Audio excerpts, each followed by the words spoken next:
Hello, this is Mr. Bean SF Train. I'm gonna do my first Thomas and Friends thoughts on video about the Journey Beyond Sodor trailer. But first, I want to tell you about that April Fools fake Journey Beyond Sodor trailer I made. For April Fool's Day, I decided to post a clickbait Journey Beyond Sodor video. It was basically a bunch of trains crashing while the Thomas and Friends theme plays at a very loud volume. That video managed to be my most popular video with over 7,500 views in less than a month. Recently I've been watching a whole bunch of these videos that are basically train crashes while the Thomas and Friends theme plays very loud. This is what inspired me to make this clickbait video. Now let's get on with my thoughts on the actual trailer before you'll be saying, "What's Thomas got to do with it?" I'm really liking how Jam-Filled did the animation. Looks like we're not going backwards. I like the Slate Truck's comment here. I think they made this Slate Truck standard gauge to match the Trackmaster version, which has been done for a long time, even in this video game from 2000. I also like that more freight cars, including the tankers, now have faces again. I also like the dark reddish lighting of the steelworks. In my April Fool's Day video, I was also right about there being another character being introduced in this trailer. When I first saw the trailer, I thought his name was Embarrassment. Embarrassment, by the way! I'm pretty sure he'll be forgotten. I'll just call him Blue Merrick. Experimental engines? Wow! I consider the experimental engines to be both experimental in their basis and in their character. Theo is one of the most notable, as he is considered to be autistic.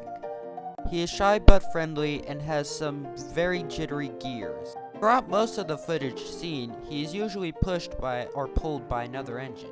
I'm glad such a relatable character like Theo was created. It would be a nice engine to see on Sodor after JBS. Lexi has been described as gender fluid, changing her voice and how the way she speaks. She also considers her own cab forward design to be unuseful. I'm also glad that an American 440 has been introduced in the show. But I would have never thought of a 440 cab forward engine. Now on to Merlin. I like how he looks, especially in that WD gray. He is self-convinced that he can make himself invisible. He's a great example that it's better to be overconfident than underconfident. I'm also glad that they're keeping up with a trend of special voices for the Thomas and Friends specials, which starred in Sodor's Legend of the Lost Treasure with the late John Hurt voicing Sailor John, and Tina Desai doing Ashima's voice in The Great Race. This trend continues with Hugh Bonneville voicing Merlin the Invisible. I'm also not too pleased on how Merlin moves his body from side to side. It's very exaggerated, and how is he supposed to do that? Unlike most diesel locomotives, there's no way for him to swivel from left to right. And everyone's saying, oh, the engines have done that before, but they've never moved left to right. They've always moved up and down or back and forth. But the troublesome trucks aren't as tightly assembled and heavy as the engines, and therefore can move a lot more easier. Now Hurricane looks to me like he's more of the antagonist. His face here looks more angry, and he lurks in the background of the book cover. But instead of using Hurricane as an actual steam locomotive, they should have made him a fireless locomotive, which is commonly used around steel mills instead of an actual steam locomotive.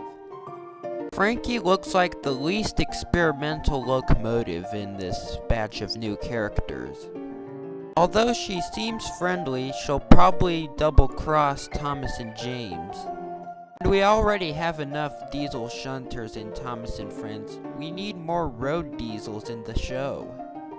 Some already existing characters that are road diesels are Bocoat, Derek, and Bear.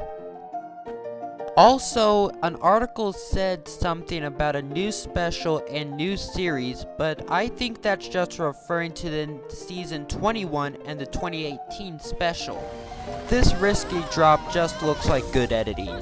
So basically, Thomas doesn't fall into the hot metal, he just goes over the hot metal and gets dropped back onto the tracks.